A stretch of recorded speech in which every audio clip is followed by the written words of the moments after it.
Om Swastiastu. Assalamualaikum warahmatullahi wabarakatuh.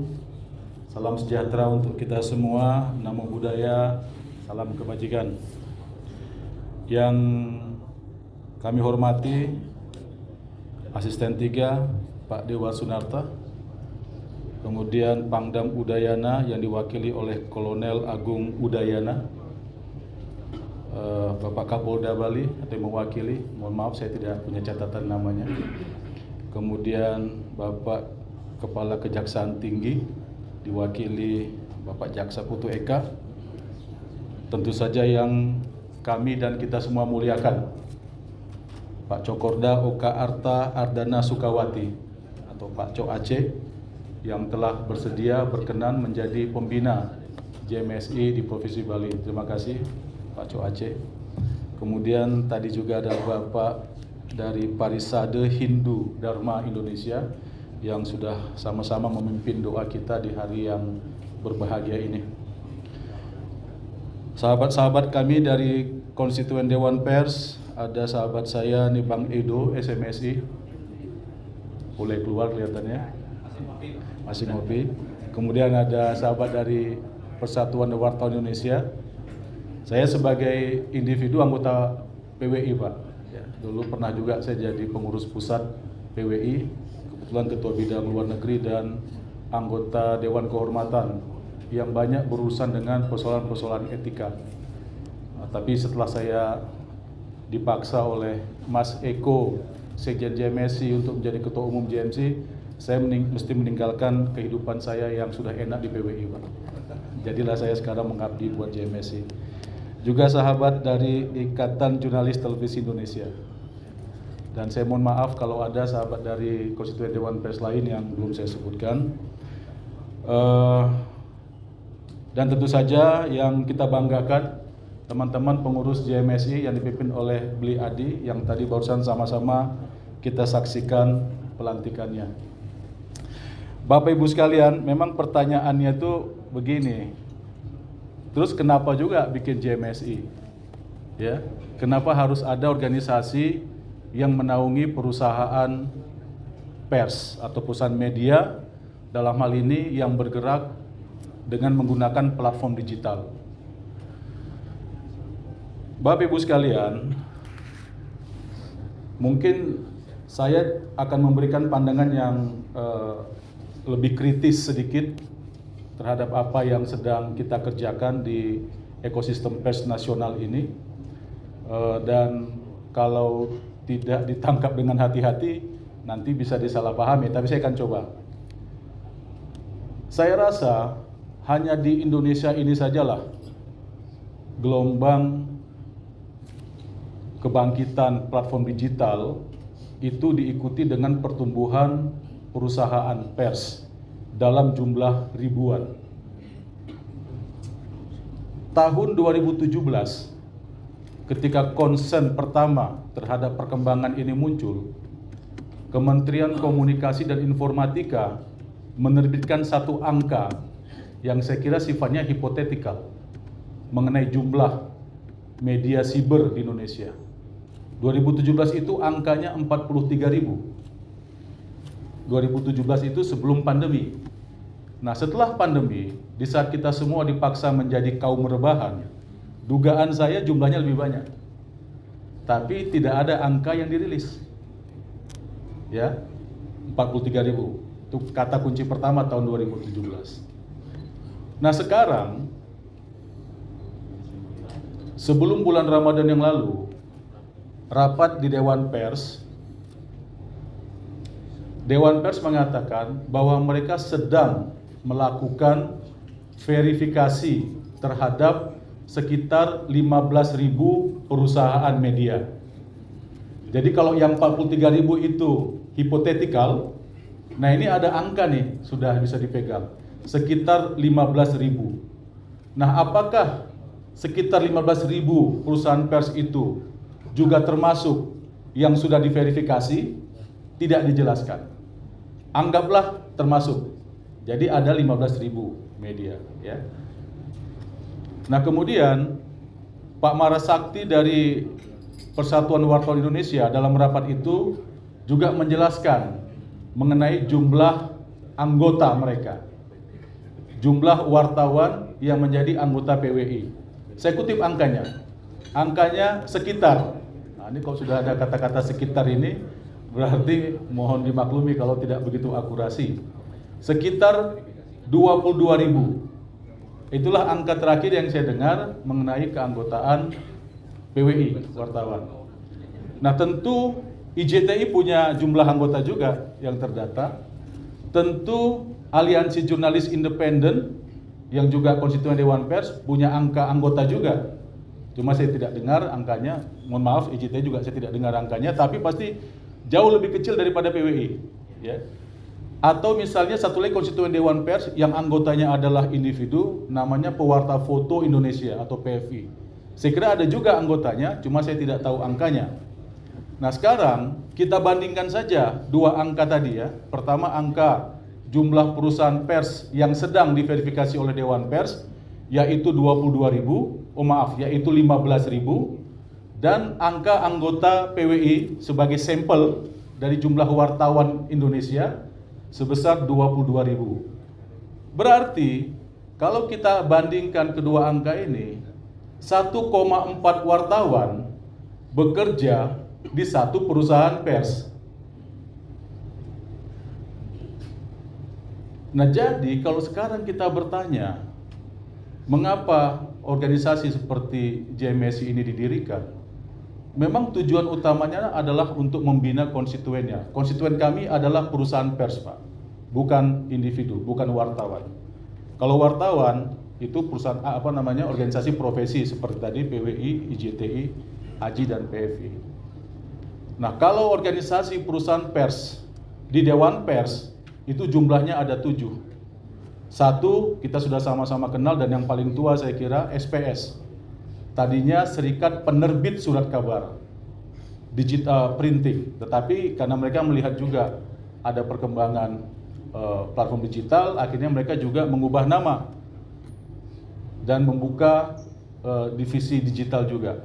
Kemudian ada radio PRSSNI, Persatuan Radio Siaran Swasta Nasional Indonesia. Televisi ada 2, Asosiasi Televisi Swasta Indonesia (ATVSI) dan Asosiasi Televisi Lokal Indonesia (ATVLI). Jadi 11 semuanya anggota Dewan Pers sejauh ini. Dan yang paling banyak memang perusahaan pers digital yang bermain di platform digital atau yang kita sebut sehari-hari sebagai perusahaan media siber. Nah ini mendatanya tidak mudah. Melakukan pembinaannya juga tidak mudah. Karena ya namanya organisasi, ini adalah organisasi atau sebuah institusi yang sifatnya volunteer. Jadi kalau teman-teman ada yang mau bergabung dengan SMSI misalnya, ada yang mau bergabung dengan AMSI misalnya, Asosiasi Media Siber Indonesia, atau ada yang mau bergabung dengan JMSI misalnya, itu sifatnya volunteer, tidak ada kewajiban. Bahkan bagi perusahaan pers untuk mendatakan diri ke Dewan Pers menurut Undang-Undang 40 tahun 99 itu pun sifatnya volunteer. Istilahnya stelsel pasif. Jadi kalau tidak mendatakan diri ke Dewan Pers pun, kalau menurut Undang-Undang 40 99 gak ada masalah. Dan tugas Dewan Pers melakukan pendataan bagi yang mau didata. Nah jadi bayangkan Bapak Ibu sekalian, negara kita ini yang besar begini, yang diverse seperti ini, ruang publiknya terbuka begitu luas. Dan siapapun bisa menjadi aktornya, bisa menjadi produsen informasinya. Dan kita sedang membahas atau kita hanya membahas satu klaster yang kita sebut sebagai pers. Kita belum masuk untuk membahas yang media sosial, yang aktornya lebih banyak lagi.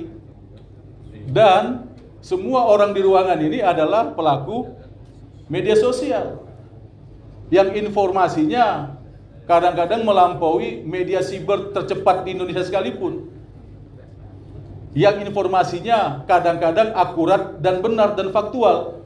tetapi tidak jarang juga informasinya meneruskan informasi yang tidak terverifikasi, informasi yang tidak diketahui asal-usulnya, informasi yang berisi ujaran kebencian atau hate speech, informasi yang hoax atau fitnah. Nah, inilah sebab mengapa organisasi seperti JMSI ini dan semua organisasi yang menjadi konstituen Dewan Pers itu diperlukan. Saya beberapa hari lalu juga hadir di sini sahabat saya Bli Wayan, orang Bali, juga pengurus JMSI Pusat. Kebetulan Bli Wayan hadir kemarin, saya diundang oleh Kedutaan Amerika Serikat. Mereka juga bertanya-tanya, apa yang sedang terjadi dengan era kebebasan pers di Indonesia? Atau sebetulnya apa yang sedang terjadi dengan era kebebasan informasi di Indonesia? Juga sempat ada pertanyaan, apakah misalnya JMSI, SMSI, dan AMSI sebagai 3 perusahaan media siber itu sedang berkompetisi atau tidak? Ya Beli ya, itu pertanyaan. Apakah kalian berkompetisi? Saya bilang bukan berkompetisi, karena kita sedang menghadapi ancaman, kita sedang menghadapi tantangan yang sama. Maka kata yang lebih tepat barangkali adalah berkolaborasi untuk membantu diri kita masing-masing, organisasi kita masing-masing, membina anggota kita masing-masing, supaya kualitas informasi itu ada di negara ini. Nah, jadi JMSI ini tugasnya hanya 2, Beli Adi. Yang pertama membantu anggota JMSI yang sekarang di Bali baru 11 ya, untuk menjadi perusahaan yang punya kemampuan sustain atau kemampuan bertahan, kemampuan menjadi instrumen ekonomi yang bisa menghidupi karyawannya, yang pertama. Juga perusahaan yang mampu menghasilkan informasi yang berdasarkan pada praktik good journalism, praktik yang mencerahkan, praktik yang membawa kita ke arah produktivitas, praktik yang membawa kita ke arah persatuan. Tentu yang kita bina adalah anggota kita, masyarakat pers yang kita bisa bina. Yang lain di luar pers, yaitu ada Pak Kapolda di Bali, ada Pak Kejaksaan di Bali, dan ada saling koreksi sesama anak bangsa. Nah, inilah indahnya demokrasi. Mungkin sepintas akan terdengar sedikit berisik, tetapi waktu akan menguji yang mana fakta, yang mana kebenaran, dan yang mana bohong belaka. Bapak Ibu sekalian, JMSI ini anggotanya per tanggal 15 April kemarin, saya mesti buka ini, anggota kami tidak banyak. Ya, tadinya Dewan Pers bilang 15.000. Ya, anggota kami hanya 766 per tanggal 15 April.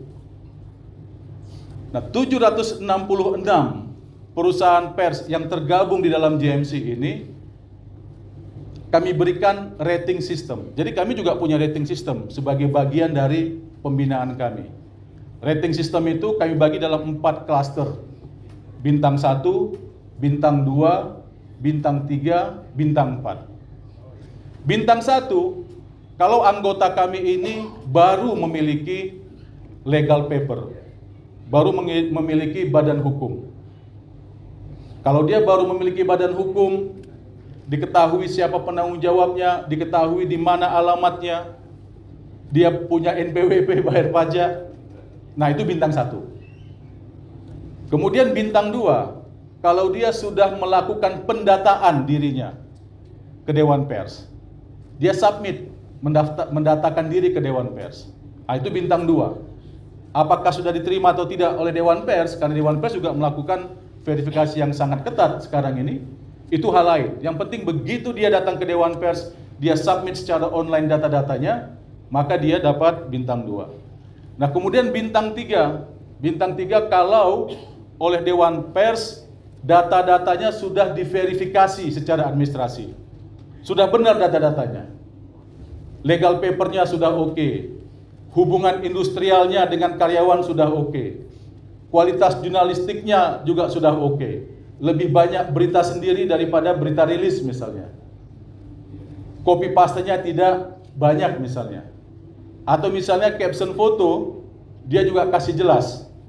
Dia ambil dari mana, ini karya siapa.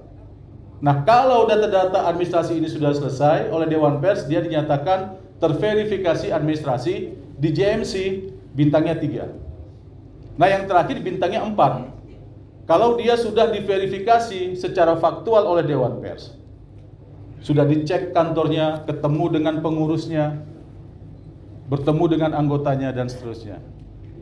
Dicek kebenaran jumlah karyawan, kebenaran daftar gaji, dan kebenaran tanggungan asuransi BPJS, baik kesehatan maupun ketenagakerjaan. Nah, itu oleh Dewan Pers dicek semua. Jadi kalau orang mengatakan buat media siber ini mudah, barangkali dulu. Tapi sekarang sebetulnya ada kesadaran kita bersama untuk membuat ini lebih ketat. Nah, di JMSI, tadi anggotanya 766. Kebanyakan baru bintang 1. 445 itu baru punya badan hukum. Kenapa belum mendaftarkan diri ke Dewan Pers? Oh, banyak persoalannya. Nah, itulah yang mesti dibantu oleh kawan-kawan pengurus organisasi di daerah untuk dipecahkan. Yang bintang 2 yang sudah mulai melakukan pendataan jumlahnya 167. Yang bintang 3 42. Yang bintang 4 113. Jadi yang sudah diverifikasi Dewan Pers, baik administrasi maupun faktual anggota JMC, itu baru 155 perusahaan pers. Nah, sekarang kita lihat Bali. Anggota JMSI di Bali, tadi yang kita bagikan sertifikat anggotanya, itu 12 perusahaan pers. Nah, dari 12 perusahaan pers itu, baru 3 yang sudah terverifikasi faktual oleh Dewan Pers. Selebihnya baru punya badan hukum. Jadi anggota JMC syarat pertamanya punya badan hukum. Kalau masih bab niat, nanti dibantu. Kalau di Bali ada keinginan untuk membuat itu menjadi calon anggota dulu ya. Nah, itu sebuah terobosan yang dimungkinkan kalau JMSI. Jadi begitulah Bapak Ibu sekalian. Jadi sebetulnya kalau saya ditanya lebih lanjut, sebetulnya siapa yang diproteksi oleh JMSI ini? Siapa yang diproteksi oleh SMSI? Siapa yang diproteksi oleh AMSI? Siapa yang diproteksi oleh semua konstituen Dewan Pers?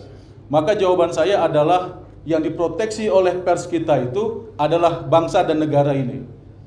Supaya kualitas informasinya memang bermutu, supaya kita dijauhkan dari adu domba, pecah belah, dan seterusnya, dan seterusnya.